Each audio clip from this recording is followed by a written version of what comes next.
朋友们，大家好！今天是10月3号，德国国庆节，也是中国国庆黄金周。我不知道你们是出游呢，还是在家？我呢，可能在家。大家可以看到啊，我们这里今天可以说万里无云呢，看得见大概40公里外的地方。因为我们这里呢，今天空气很通透，目前白天气温不到30度，晚上不到20度，所以我觉得是一年最好的时候。因为现在不用开空调，也可以睡觉了。我们这里最好就是从国庆节到11月底，大概2个月时间。所以呢，你们想来广西玩，可能现在是最好的时候，最好是黄金周过后，因为这样就没有那么贵了啊。我们今天的节目呢，与这天气无关，而是与中东、与中国有关。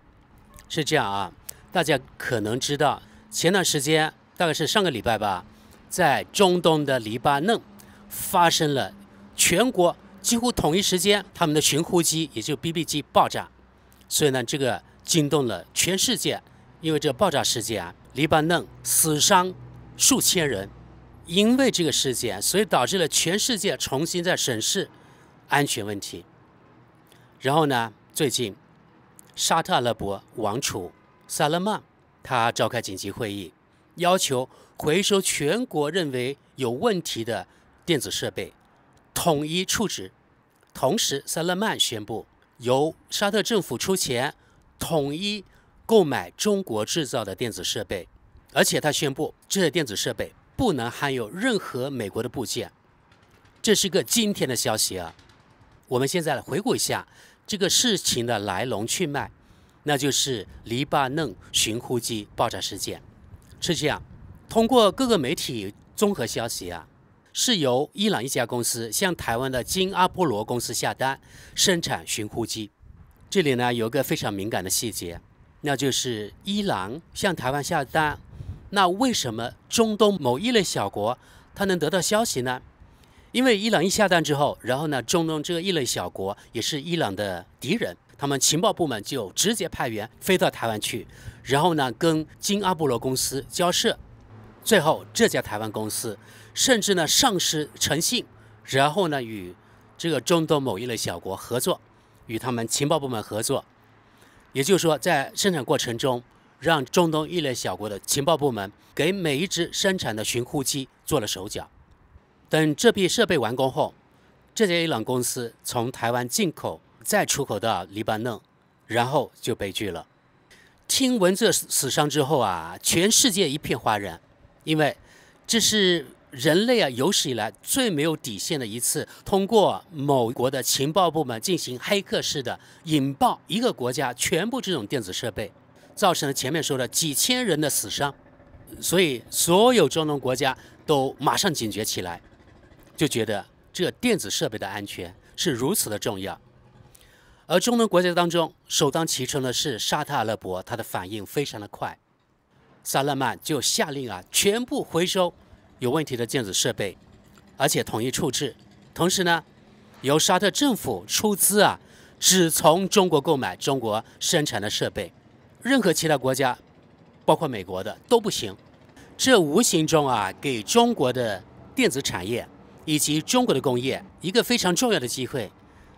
大家可以看到，由于中国在中东还有其他国家有良好的口碑，所以呢，危机当中有转机，我们知道对吧？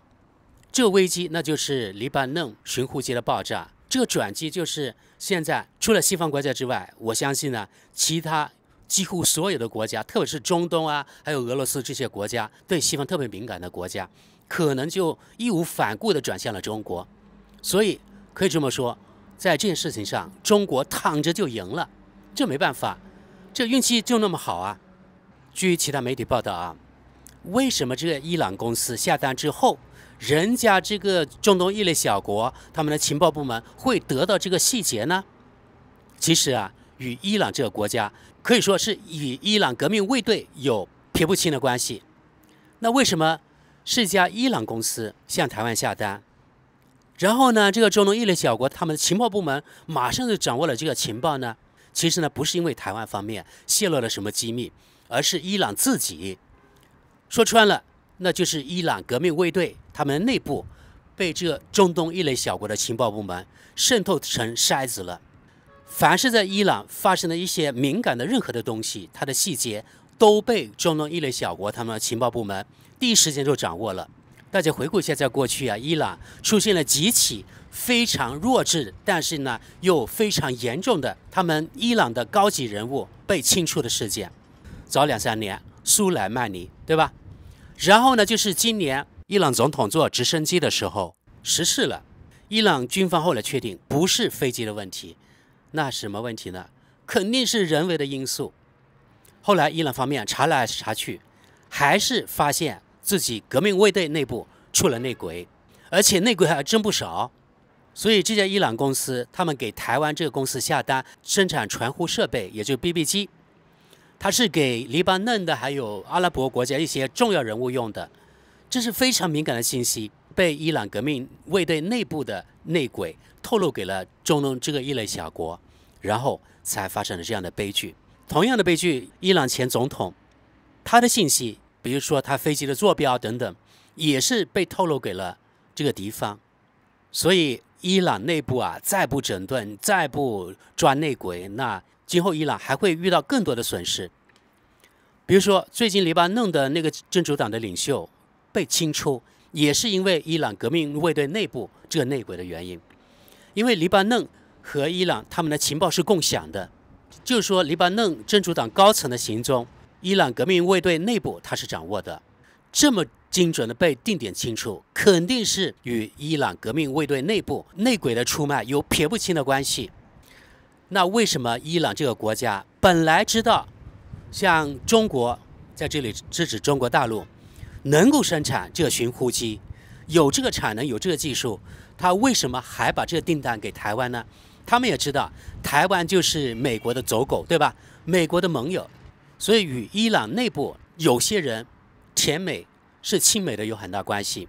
别看伊朗政府大体上与中国友好的，但是他们的内部也有一批所谓的走资派，与西方走得比较近，或者比较青睐西方。你看，就因为伊朗有一些人亲美，另外呢，伊朗革命卫队内部有内鬼，这2个原因就造成了你看，偏偏向台湾下订单，而不向中国大陆，所以才造成了这样的悲剧。中国有句古话，危机当中有转机，危机就是黎巴嫩这些寻呼机爆炸了，转机就是因为这个爆炸，这个悲剧反而给中国带来了很多的生意，对中国来说是一个非常大的机遇，非常好的机遇。中国人呢一定要把握。首先要保证质量，你别以为啊，现在或者今后中东的还有其他国家纷纷向中国这些电子厂下订单，我们的订单做不完，所以我们就敷衍，这千万不能有。因为呢，一旦这个信心的丧失啊，对你的产品，对你这个国家失去了信任，可能需要花很长的时间，甚至数十年的时间才能建立起来。就像这次对西方失去了信心，也就是说，凡是西方的东西都不可靠了。那你说，今后像中东、像沙特这些国家，他能轻易的相信像美国的产品，还有其他西方国家的产品吗？不可能吧，对吧？所以你看，人家沙特现在义无反顾的决定，也就是呢，今后的采购只把订单交给中国大陆，也就是说，一定要中国制造，不能还有任何西方的，特别是美国的零部件。对中国厂商来说啊，一个是质量关一定要把握好，对吧？质量关当然是你使用什么样的材料，整个价值链要掌握在中国人手里，这样才能保证自己的质量。另外，第二个一定要把握好安全关，不仅是自己内部，比如说我们整个生产链这个安全的问题，特别是电子方面的、芯片方面的这个技术啊，不要给人家动手脚。另外，要保证啊，如果是客户方派第三方的质检人员来检查这个质量，一定要保证这个第三方的质检人员不是西方的，不是中东一类小国的情报人员、间谍。因为如果他是间谍的话，或者他是亲西方的话，他拿了钱要替西方办事，那么就会在质检过程中做一些手脚，或者把一些敏感的技术数据泄露给西方，泄露给敌人。如果这样的话，又会出现像黎巴嫩寻呼机爆炸的事件或者类似的事件。所以呢，一个是质量要保证，另外一个是安全一定要保障。从头到尾不能有任何的疏忽，这点尤其重要。所以呢，中国现在遇到了这么好的机会，一定要把握好。这对中国的工业，特别是对中国的电子工业，是个天赐良机啊。另外，沙特它的转变特别快，就表明啊，过去中国与沙特维护良好的关系，这长期这种良好关系，现在到了硕果累累的时候。所以从这件事情呢，我们又不得不佩服啊，中国政府在很多时候真的它是长远考虑，比我们这种路人甲的眼光可看得远多了。同时，通过黎巴嫩寻呼机爆炸事件可以看出啊，西方的情报人员可以说是无孔不入啊，在这个国家最大的敌人伊朗内部，甚至都有他的爪牙，真的是太厉害了。同样可以类推，那中国情报部门内部是不是也有西方的内鬼呢？这点真的也不能完全排除啊。总之，通过黎巴嫩寻呼机爆炸这事件，可以说是老天爷送给了中国一个很大的礼，让中国这个工业突然之间得到了非常多的订单。听说啊，国庆期间，很多深圳啊，还有广东那边的电子厂，他们的订单做都做不完，根本就不能放假，所以呢，出几倍的工资，让这些工人加班加点来完成中东啊，还有其他国家的订单。另外，大家也注意到了啊，最近几天，中国的 A 股，特别是电子方面这些股，嗖的往上涨。你们手中持了这些股票的，还有 ETF 的人，那可就发了啊。那你们得感谢中东这个异类小国，在黎巴嫩身上做的一些事情，才让你们呢有发财的机会。同样，中国电子行业现在迎来了一个春天。我刚才还看了一下我自己的仓，这几天也涨了不少。虽然呢我没有买很多什么中国的股票，但是我的 ETF 里面也有中国的东西，所以呢也上涨了不少，所以我也感到很高兴。但是呢，我不是天天去炒股的人，我有的时候可能10天半个月进去看一次。我自己是做长线的，也就是说，也许我放10年、20年，然后我才卖。我的仓也是得益于黎巴嫩这个寻呼机的爆炸。通过这件事情啊，我还发现，过去几年西方国家一直在鼓吹与中国脱钩断链，现在回想起来，并不是坏事啊。你脱钩断链了，让那些非西方国家，你看，通过这件事情，也就是黎巴嫩寻呼机爆炸这件事情，可以看出啊，非西方国家对西方失去信心以后，中国作为世界上最大的电子生产国，有技术有产能，那么除了西方国家之外，第一选择是谁了呢？那肯定是中国啊，对不对？那今后不仅是沙特，还有其他中东国家，还有任何的其他非西方国家，都有可能越来越多的把他们的采购转向中国，把订单给中国企业去做。所以呢，中国企业要兢兢业业的做好自己的产品，让这些顾客满意。那今后中国的工业绝对会更上一个台阶。同样的，中国人的生活水平也会更上一个台阶，对全体中国人都有好处。所以呢，我们不仅要感谢这些中东国家把订单给我们，也得感谢西方这些异类国家，以及在这件事上，我觉得是这个异类国家的儿子美国，我们都得感谢他们。没有他们的成全，就没有中国这个电子产业的春天的到来。所以呢，在这里真的得感谢他们啊。好的，朋友们，你们对此有什么看法？也就是沙特阿拉伯这个国家召开紧急会议，